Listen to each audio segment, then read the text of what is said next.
So, yeah. Dr. Brooks. Professor Brooks. Am I supposed to video this? Okay, so focus of today. Oh, sorry. Am I supposed to still video this for Wolfram? Still, okay, great. Do I still video? Yes.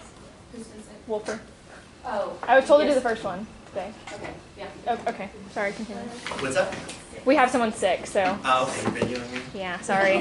Smile. Okay. Hi, Mom. I think she expected mugshots now. Okay.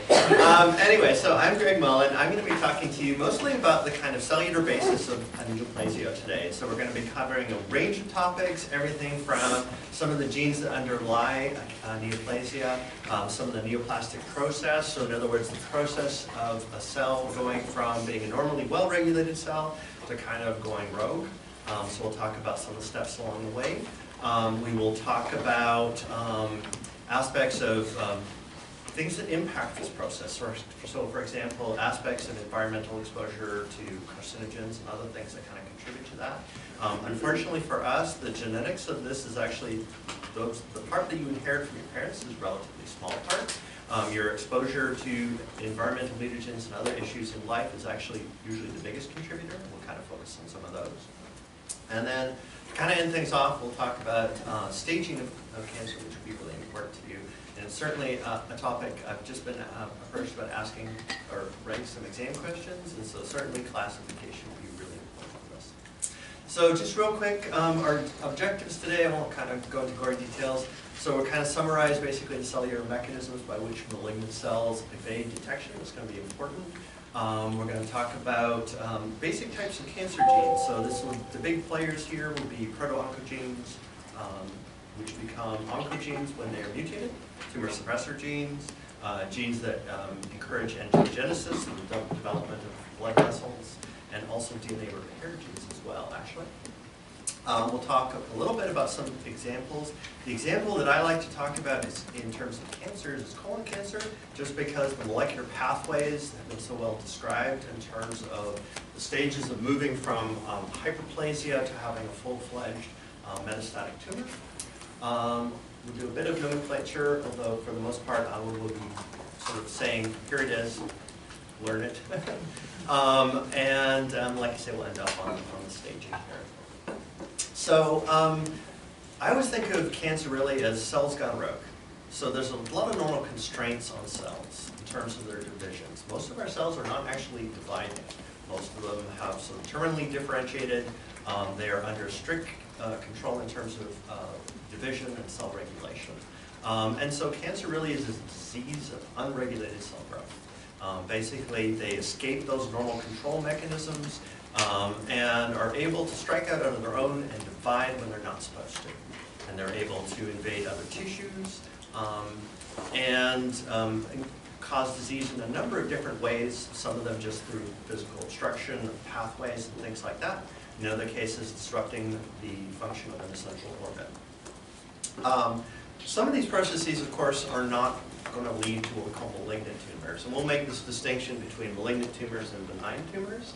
There are some tumors that do not invade other parts of the body, do not metastasize, and remain in a sort of a benign state. So for example, lipomas. Lipomas are adipose tissue tumors that never grow beyond roughly a centimeter or so in diameter. Many people, as they get older, have lipomas, and they do not generally metastasize, cause any sorts of problems other than occasionally impinging on nerves. Overall, there's about 200 plus different types of cancers that affect human beings.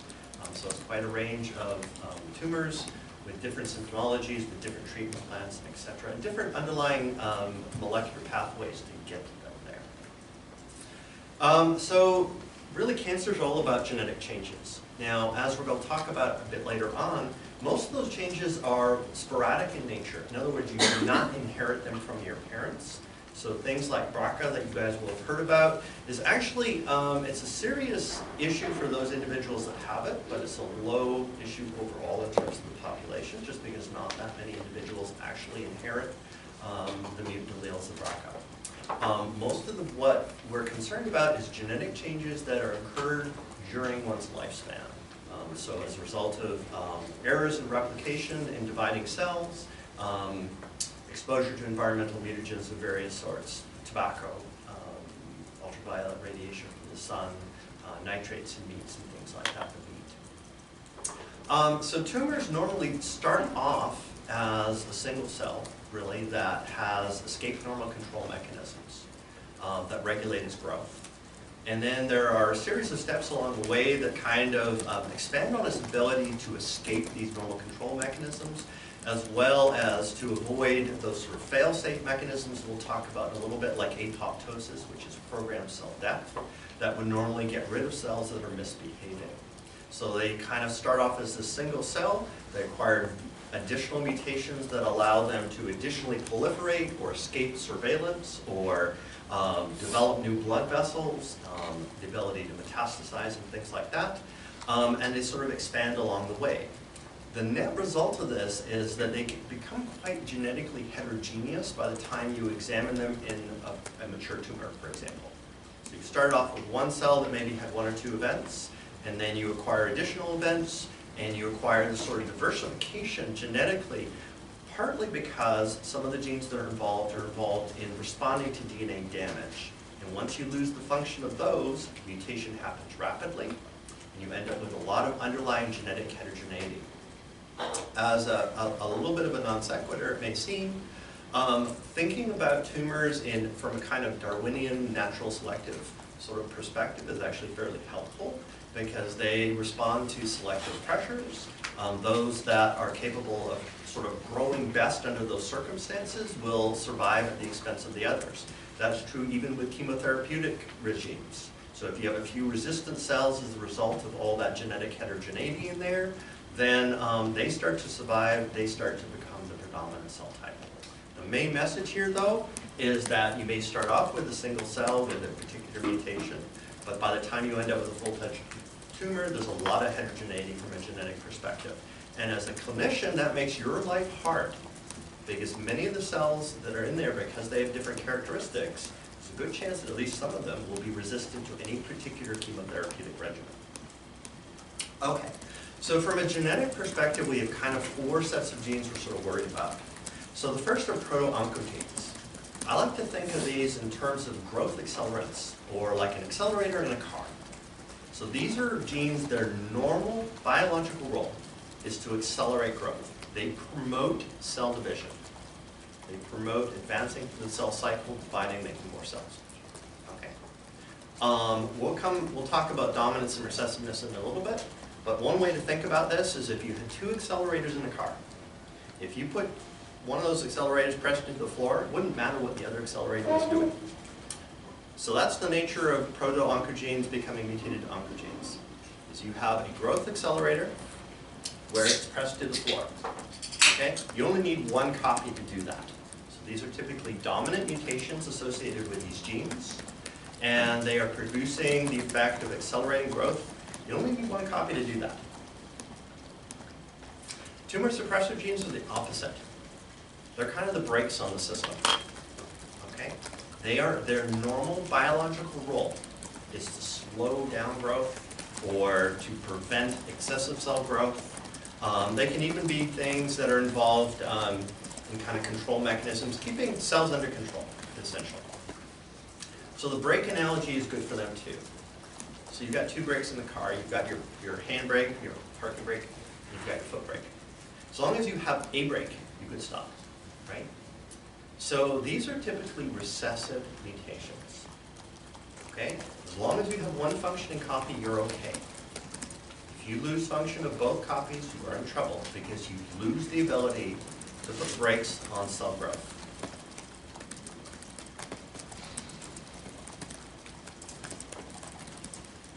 So normally, recessive mutations, which means you need two hits. There's actually a model called Medson's model, two-hit model. It says that you need two hits on a tumor suppressive gene to have an effect. You could be born with one hit that you inherited from your parents, and then suffer an additional mutational event during your lifespan. And that would give you the two hits that you need. Or you could have two hits just in your lifespan. Okay. But you need to knock out, you need to inactivate both copies to have that happen. Okay, like I say, think breaks. Okay, apoptosis, programmed cell death. It's normally the cell's sort of go-to mechanism when they start misbehaving. So the idea is, for example, you suffer loss of genetic material through an aberrant cell division. You're missing chromosomes. You enter into programmed cell death. Or you have significant DNA damage, such that the cell can't repair it. Programmed cell death. Okay, this is everything that's not fixable gets funneled into programmed cell death or apoptosis. Okay. Fourth category is DNA repair. Okay, it's really important. We're going to talk about P53 and its involvement in DNA repair. So DNA repair is essential because underlying this all is genetics and mutation. If we lose the ability to repair genes, to repair DNA damage, then the likelihood of mutation increases. The likelihood of suffering mutations that will take us further along that road from just a cell that's dividing too much to acquiring those additional characteristics that allow it to really grow and then to metastasize. Okay? So losing your ability to repair DNA damage is an essential component of this. So we kind of think about the process of making cancer, carcinogenesis, if you want to think about it that way, as an accumulation of mutations that are generally going to hit all of these categories. Okay, so you're going to have oncogene mutations, which again are dominant, okay, so resulting in excessive activity. You're going to have tumor suppressor mutations, where you lose both copies, you lose your brakes on the normal regulatory brakes on the system, preventing excessive cell growth. You're going to lose the ability to enter into apoptosis, and you will generally have effects on DNA repair as well.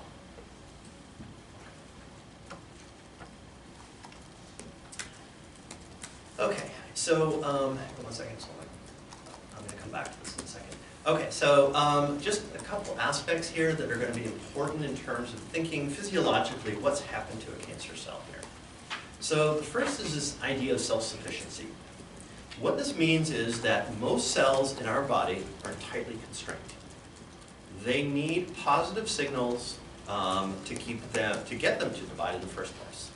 And they have a lot of negative signals that are intended to prevent them from dividing, except under highly appropriate circumstances, right? So cancer cells acquire the ability to become self-sufficient. They don't require the positive reinforcement.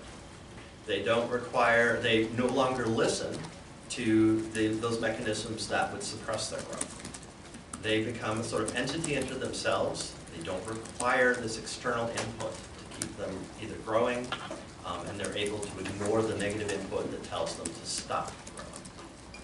So that's part of point 2, which is our insensitivity to growth inhibiting signals. Okay? So they acquire the ability to ignore those signals. A classic example here is what we call contact inhibition. When cells bump up into the neighboring cell, they stop growing. Okay? Contact with the neighboring cell stops growth. Okay? Cancer cells are able to ignore that.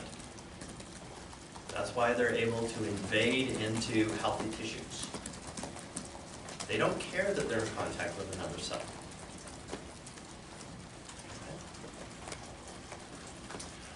Okay, evasion of apoptosis, I mentioned, apoptosis is our out. When cells go rogue, normally what would happen is they enter into apoptosis. They have significant DNA damage, they go to apoptosis. It's our fail-safe, right? Our kill switch, literally.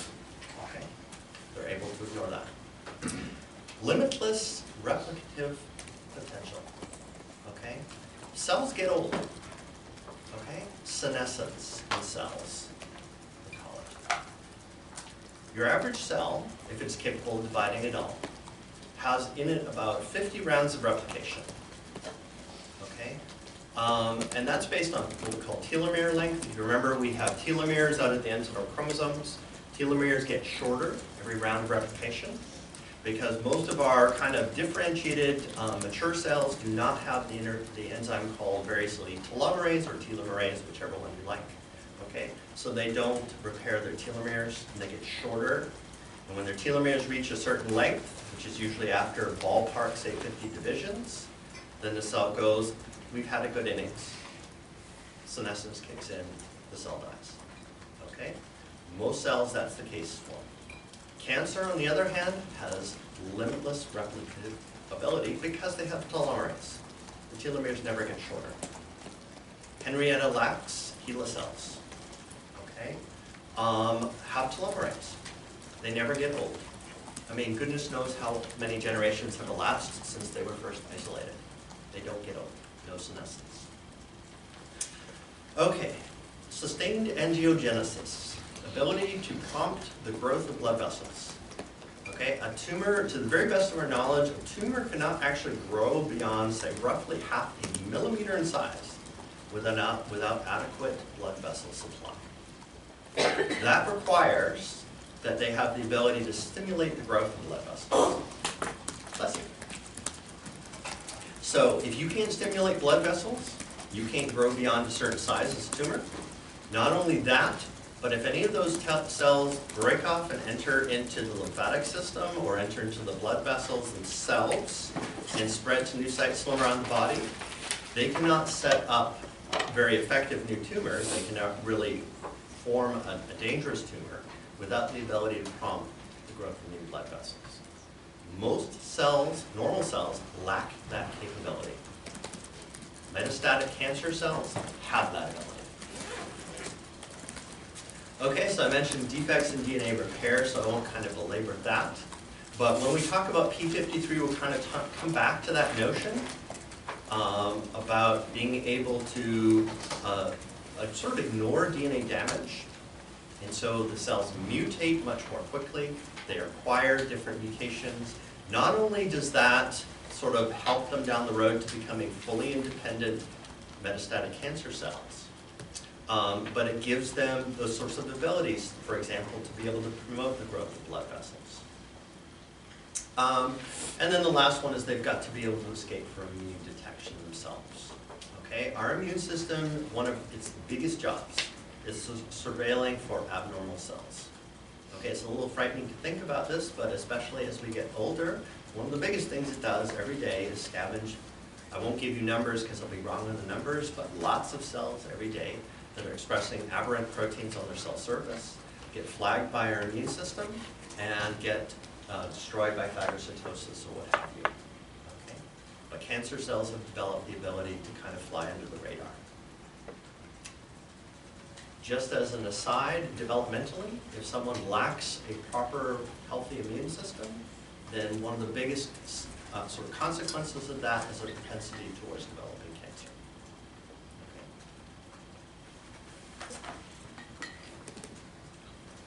Okay. Okie dokie. So cancer genes. There are lots of them. Okay, so I'm old enough that I date back to when we had a handful of these. RAS and P53 and a few others. So this is some information. So there's a website that's based in Cambridge that kind of collates all the strong information about cancer genes that are discovered in the course of kind of genetic studies, etc. And they kind of classify them into two tiers. So tier 1 are genes that have really strong evidence supporting their role in cancer. Tier 2 are those that have strong indications, but there's less data in support of them. Last time I checked, which was admittedly in December, was that we had 576 genes in the tier 1 category, and then 147 in the tier 2 category. So math's not my great point, but that's pretty close to what, 800 genes, ballpark? Something like that? Okay, that's part of what makes this life so difficult for you guys in the future. Okay, is the genetic contribution towards cancer is complex. It's not going to be the same for every cancer necessarily. There are some pathways that have been well described. APC is a huge contributor to colon cancer, for example. I'll talk to you about that down the road. But there's a lot of genetic heterogeneity there. It can make tumors hard to treat because the molecular basis can be different.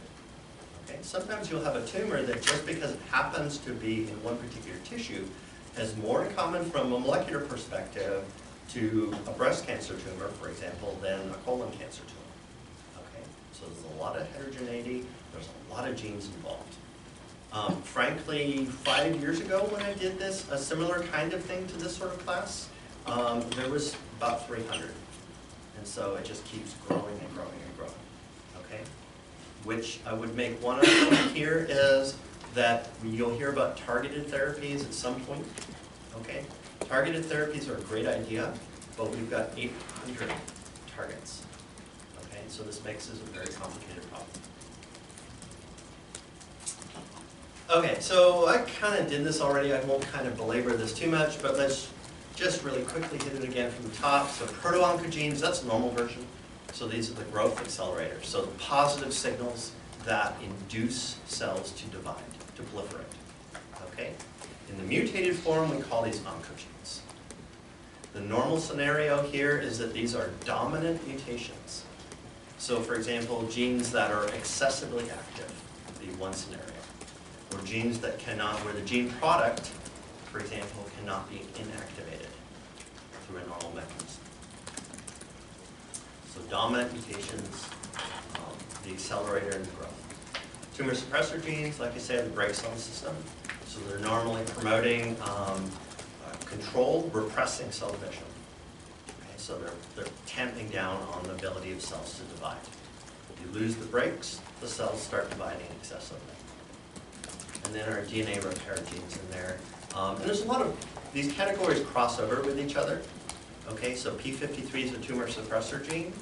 Okay, it has ties with DNA repair. It has ties with apoptosis as well. So these categories are not always as clean as one might hope.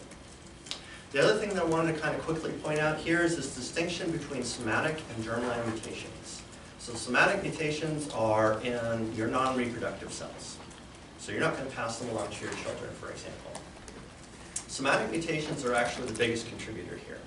Depending on what numbers you use, roughly 70% of certainly mutations associated with cancer, at the very least, are associated with somatic mutations, not inherited mutations. To put this in context for you, breast cancer, okay, about 10% are associated with like BRCA, or some of the other big players. The other 90% are associated with sporadic somatic mutations, so non-reproductive mutations, non-reproductive cells. And then of course the distinction is with germline mutations, which we passed along to your children, inherited from mom and dad. And like I say, these are the smaller category actually.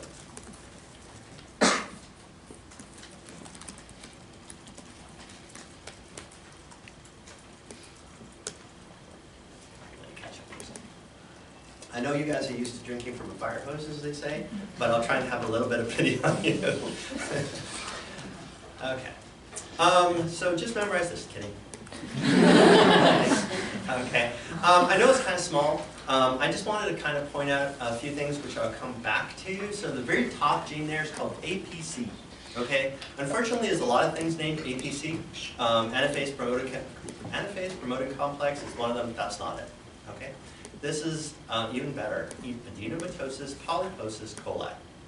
Okay, that's why we call it APC. APC is a tumor suppressor gene.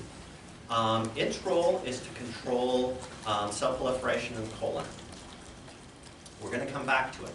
Okay, it's normally suppressing cell division in the epithelium of the colon.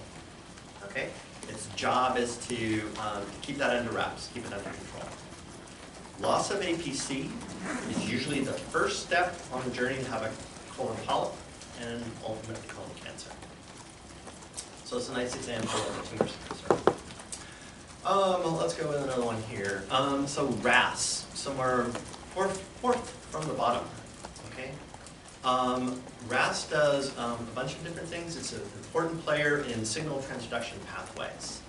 So for example, you have some sort of extracellular signal, binds to a receptor, activates RAS, and then RAS phosphorylates downstream target proteins. You only need one copy of RAS to become constitutively active, is the term we use. In other words, permanently active, and you have a problem. Okay.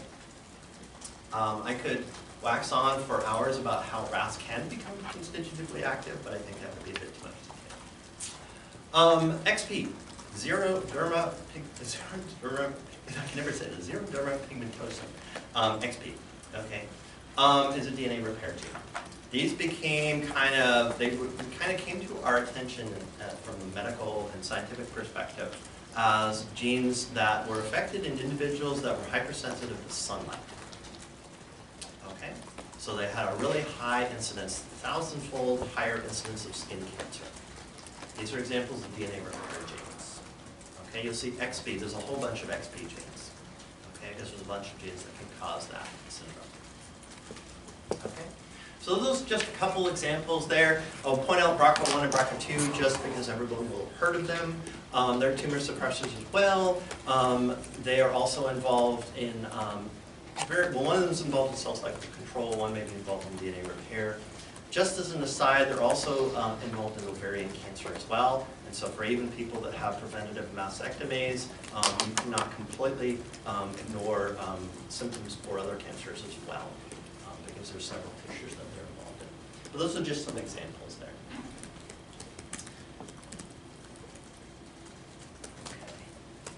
Now you definitely need to microdose this. The point of this is there's a world of a cell in here. I'm not going to go through it all. I want to kind of point out a couple different things though. So if you look over on the side, you'll see something called WNT. It stands for WNT, is how we say it, but it's really short for wingless. We're all wings, not king. It actually came from fruit flies, or the name came from fruit flies. Okay, Wnt signaling is important in the colon, amongst other places. It's a pathway that controls cell proliferation, division. Okay, so the wingless pathway, so it works through disheveled, and then ultimately you see APC part of the way down, beta-catenin. Okay, that's a pathway that ultimately converges on gene regulation. So in other words, transcription of particular target genes that induce cell proliferation in the colon.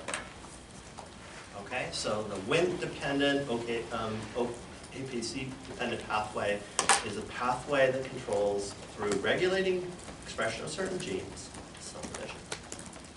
Other things that tie into this. Okay, so we have growth factor-dependent pathways. Does anyone know what RTK is? Or what an RTK is? Yes, receptor tyrosine kinase. Okay, it's a class of membrane-bound receptor protein on the cell surface.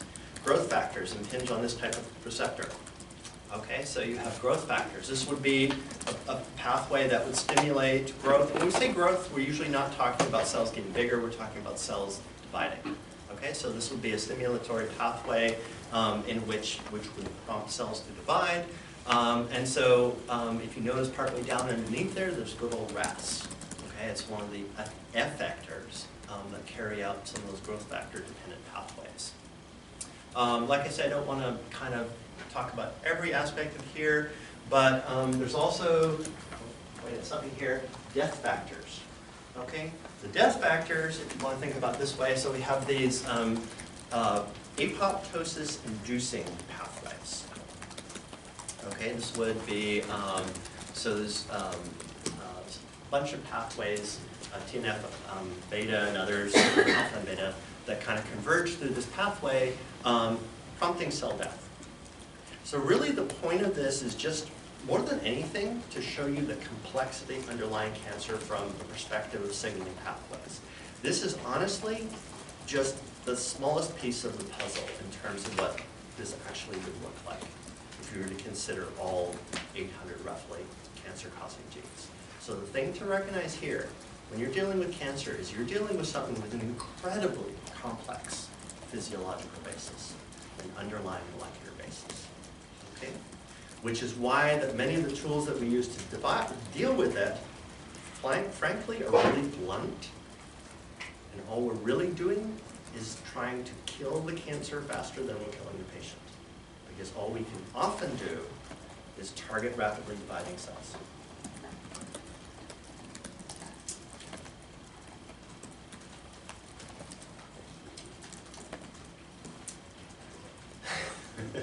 No, I'm not going to make my memorizing joke here.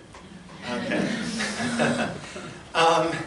So this is just a set of oncogenes here. I'm just Again, I'll kind of point out a couple things here. I'll walk over to a monitor that you can kind of see me at.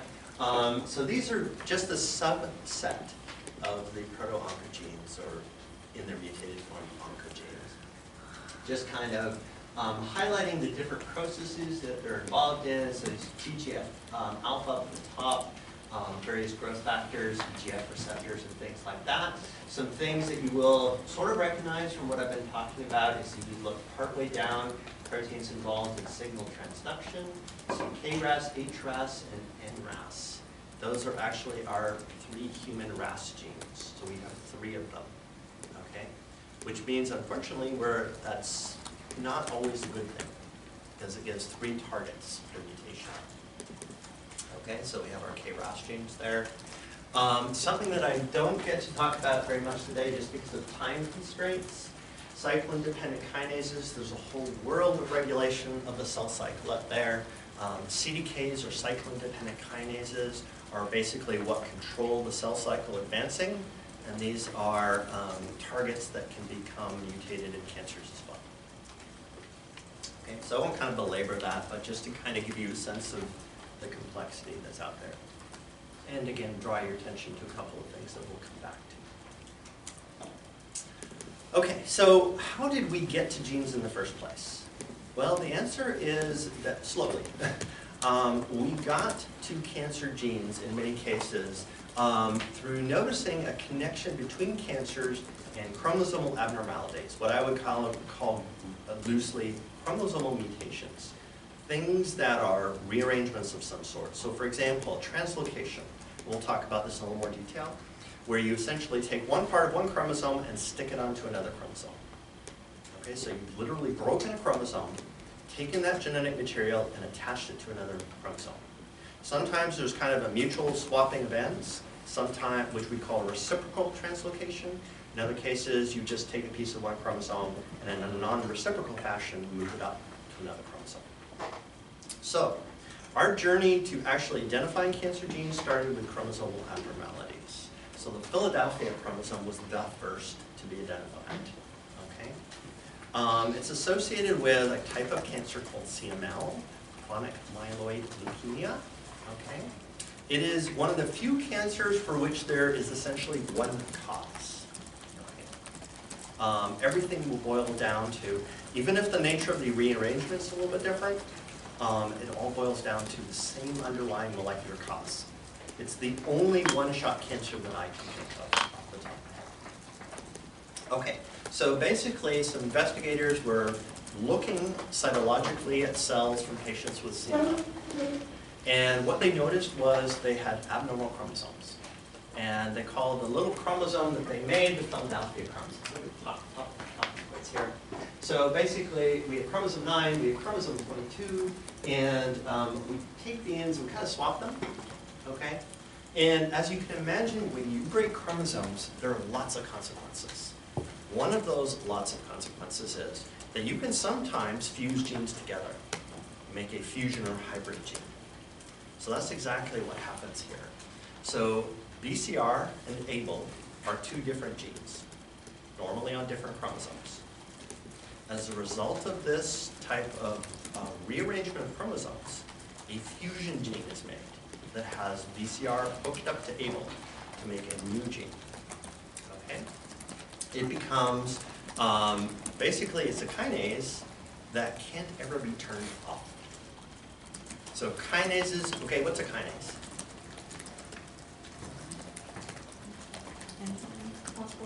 Yep, so it's an enzyme that phosphorylates target proteins, right? So you've got tyrosine kinases add phosphate groups to tyrosine, serine kinases, etc. And it plays a big role in terms of regulating protein activity. So protein kinases are, for want of a better term, a great way for cancer to go wrong. Because they regulate the activity of other proteins, if you have an impact on a kinase, you impact the activity of a lot of downstream proteins. So what we do is we create a kinase here that remains active permanently. So it's busy off doing its thing, phosphorylating target proteins, which results in excessive cell proliferation amongst other things, and we can't put the brakes to it. Okay? The reason this is so important was this is what got us to cancer genes in the first place. Okay? We realized there was a chromosomal abnormality. We figured out what was actually going on associated with that chromosomal abnormality. We identified really kind of our first cancer genes. Well, that's not quite true, but pretty close to it. Okay? And that came to the realization of what's going on in cancer. And then that kind of opened the floodgates here in terms of there are now literally thousands of chromosomal abnormalities that have been identified. And so by tracking down what's going on in those chromosomal abnormalities, you can identify what genes are actually being affected. So just really quick, this is kind of genetic stuff, but we could have deletions. Okay, so you could have a deletion, loss of genetic material from a chromosome. So you're missing a gene or multiple genes, as the case may be. Okay, so this would work best on those genes that are tumor suppressors, right? Because we need to lose function. Okay, so deleting a gene would obviously cause us to lose function. Okay, so if you inherited one defective copy already, and then you had a chromosomal deletion event where you lost the other version, now the cells that had those two mutations would have lost the tumor suppressor. Inversions or duplications. First of all, duplications are just repeating genetic material. So we might, instead of one copy of a gene, have two copies. Sometimes it gets really bad and we have 40 or 50 copies. Okay? This would be a great place, a type of event that might lead us to a proto-oncogene to oncogene type mutation. Okay? Because if we suddenly had 20 copies of the same gene, we will be making it more active. We could be making maybe not 20 times more protein, but a lot more protein. This would give us a dominant type phenotype, right? We'd only need that to happen on one of our chromosomes to have a problem. Okay, so gene duplications. Inversions, where we take a piece of the chromosome and switch it around. Okay, we could inactivate a gene by breaking in the middle of the gene, or we could make a new fusion gene. Okay, there's lots of possibilities there. Insertions, so again, you can take a piece of one chromosome, insert it into another, okay? Again, we could break in the middle of a gene and inactivate it. Or we can make a gene where we have transposed the regulatory sequences from one gene to put it next to a gene that's not supposed to be regulated in the same way. We'll come back to that in a second. We can make too much of it, never be able to turn it off. Okay? A lot of possibilities with insertion type mutations. And then we kind of talked about translocations where we could be taking a piece of one chromosome, sticking it on another. Okay? The big end consequences of this, a couple things. So we could delete a gene, okay? Forming a new hybrid gene, so BCR-ABL, okay, is a kinase we can't turn off. Dysregulation of gene, okay, there's some cases where we have genes that are supposed to be expressed at high levels. We make a lot of a gene product. Other genes that are not supposed to be expressed at a high level, say kinase. Imagine you take the regulatory region from the gene that's expressed at high levels and put it next to the gene that's not supposed to be. Okay? You could produce a lot of kinase. So the point here is kind of twofold. A simple mechanistic perspective, forming new hybrid genes or misregulating, dysregulating genes. Okay?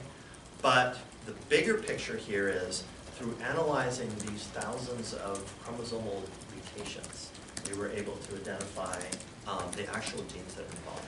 That's what allowed us, in many cases, to identify those genes. It's not the full story.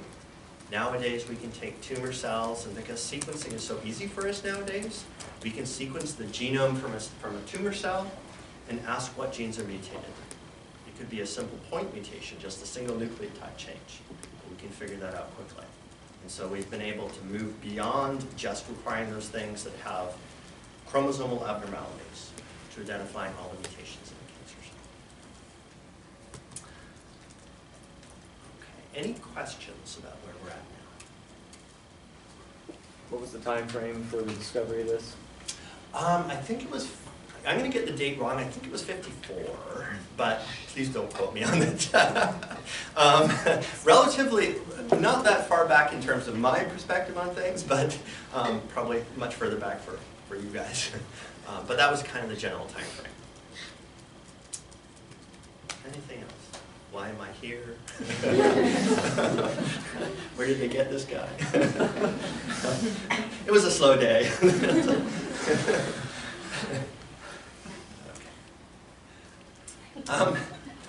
Okay, just again, I don't want to kind of belabor this. This was just a couple examples of some tumor suppressor genes there. We're going to come back to P53, the very top gene. Okay, so if I had to pick like the rogue of the rogue gallery here, so P53 would probably be it. It's kind of the worst of the worst. Okay, about 50% of cancers involve P53 mutations. ABC, we'll talk a little bit about. Okay, it's involved in most colon cancers. And then you guys will have heard of BRCA1 and BRCA2.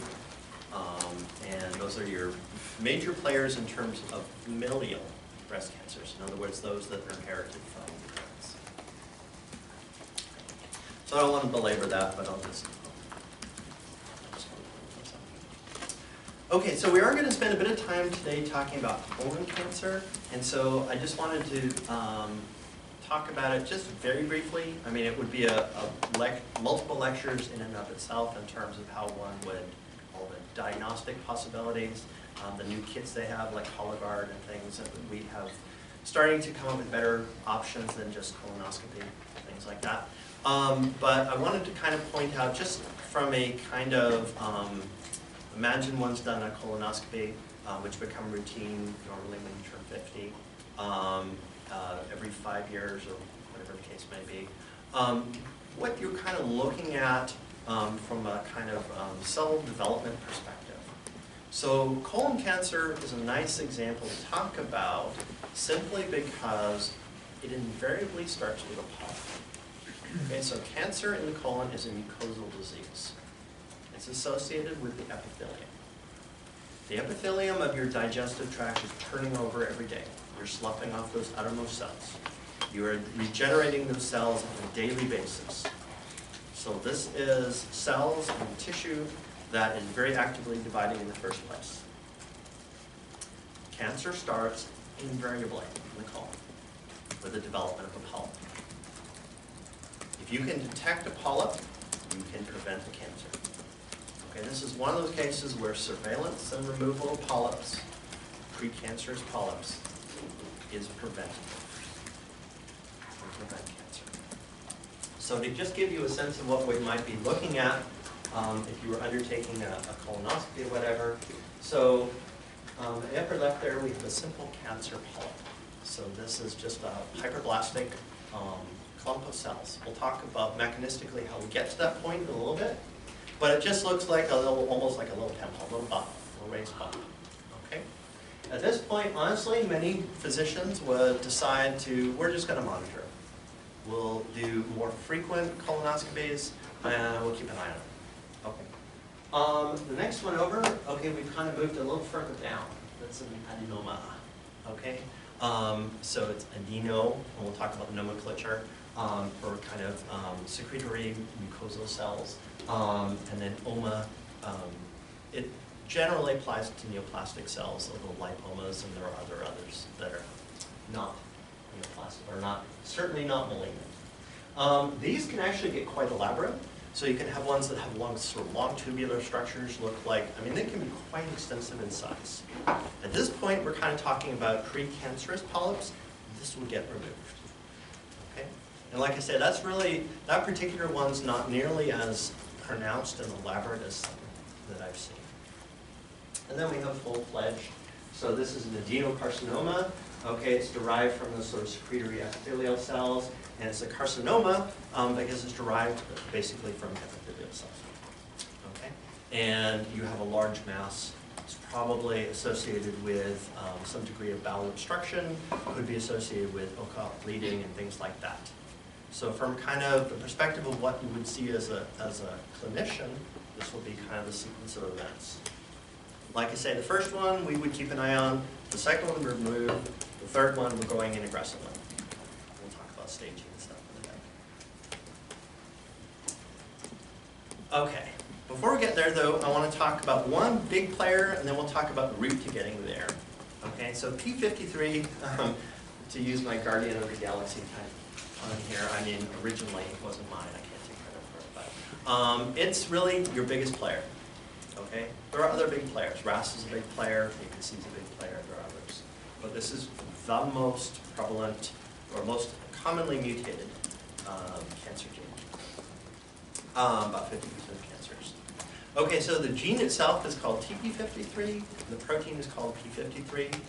Okay, the names come from either it was the 53rd protein identified, or in some cases they may identify it based on its molecular mass when they analyze it. But they have, you'll see P21, P27, P53. They're often just the order they were identified in. Okay, in your particular lab. Okay, tumor suppressor gene. Okay, so we need to lose both copies. So Knudson's sort of two-hit model. Maybe you inherit one defective copy, and then another copy gets mutated during your lifespan. I like talking about P53, partly because it kind of illustrates a connection between many of the processes that we kind of alluded to, so DNA repair, tumor suppressors, apoptosis, a bunch of things like that, even senescence and so on. So, we'll get into the mechanism of how this works in a little bit, but basically it kind of has there's really four mechanisms that it works through. So the first is when there's DNA damage. What the cell is supposed to do is fix that damage. Okay, so the first thing is we can activate DNA repair when there's DNA damage. So it is responsive to DNA damage in the cell. So this gets activated when the DNA has been damaged. Number two is that when it recognizes that DNA damage, it halts the cell cycle. We do not want the cell to divide once we have DNA damage. We need to fix the damage first or trigger apoptosis, one of those two options. Okay, so it arrests the cell cycle. We'll talk about how that works. Initiates programmed cell death if we can't fix the damage. So we have irreparable DNA damage, double-strand breaks, loss of genetic material, what have you. Path is now triggered to start programmed cell death.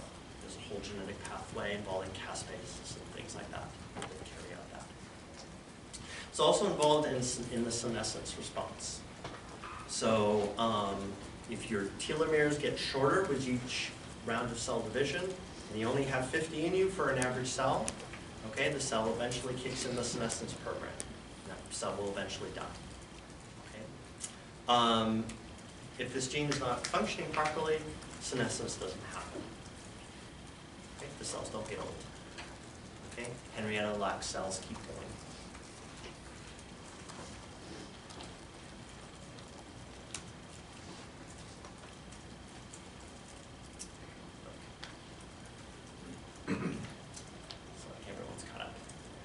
Okay, so I'm going to talk a little pathway here, a little cell biology here, just mechanistically how this works. So P53 is normally degraded, so MDM2. Okay, technically it's an E3 ubiquitin ligase. I'll say that 10 times fast. It basically targets P53 for degradation. Okay, so you make P53. And then you degrade it. Sounds kind of pointless, okay? But you just keep making it, degrading it, making it, degrading, okay? Sort of a metastable state, okay? MDM2, by the way, of course, is actually amplified in a large number of sarcomas. We'll talk about, again, what those are down the road. Okay. So, the normal state is we don't have any DNA damage, so you're making P53, and MDM2 is targeting it for degradation. But let's suppose we have some DNA damage now. Okay, what happens? We have the activation of protein kinases that phosphorylate P53 and stabilize it. Okay, so we take MDM2 out of the picture. It's no longer targeting the degradation of P53. Okay. So P53 is now able to do its thing. What does P53 do? I'm going to stand over here. P53, amongst other things, targets regulatory regions of specific target genes. A nice example is a gene called P21. Okay, again, super creative gene names. Okay, what its job, what P53 does, is essentially prompt the transcription of P21. So we start expressing P21. make the RNA from that gene. Then we make a protein from it. What's P21's job? Well, it gloms onto, so to speak, the cyclin-dependent kinases that actually prompt you to go to the next step in the cell cycle. Okay? What it's going to do here is it basically grabs onto the cyclin-dependent kinases that are needed to advance the cell cycle and prevents them from activating them, from prompting movement in the cell cycle. So what P21 is really doing here is preventing us from progressing in the cell cycle. We're going to freeze. Okay, this is the cell cycle arrest. We pop up the record here. Okay, so this will be our mechanism for directly arresting the cell cycle. This is ensuring that our cells do not divide until we've had a chance to fix that DNA damage. Now this is only one of a myriad of targets of P53. Okay, P53 is doing other things.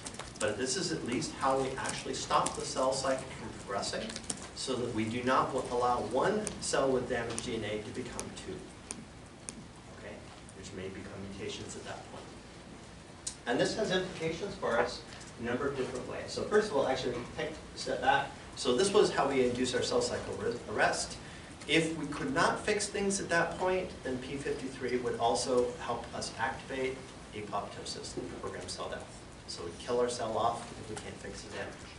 Okay? So, chemo and radiation therapeutic approaches induce DNA damage. Okay? The whole point is to hit a dividing cell with a lot of DNA damage and trigger their entry into apoptosis.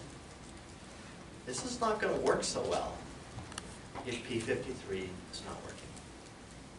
Okay?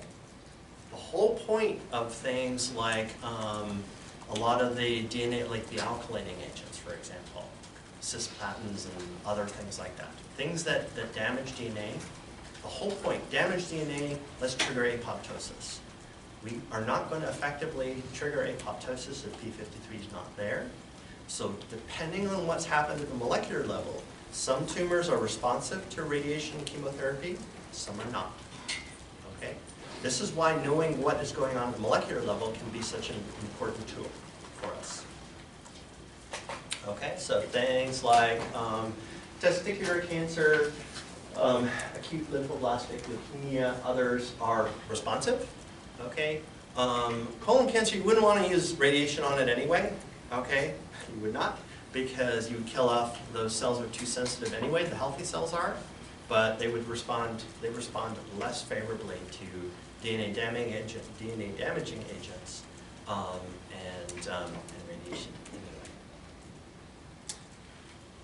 anyway. Okay, so I was told that you guys deserve a break. That some of you might need to use the restroom. So let's take a 10-minute stand, stretch, use the bathroom break, and then we'll resume.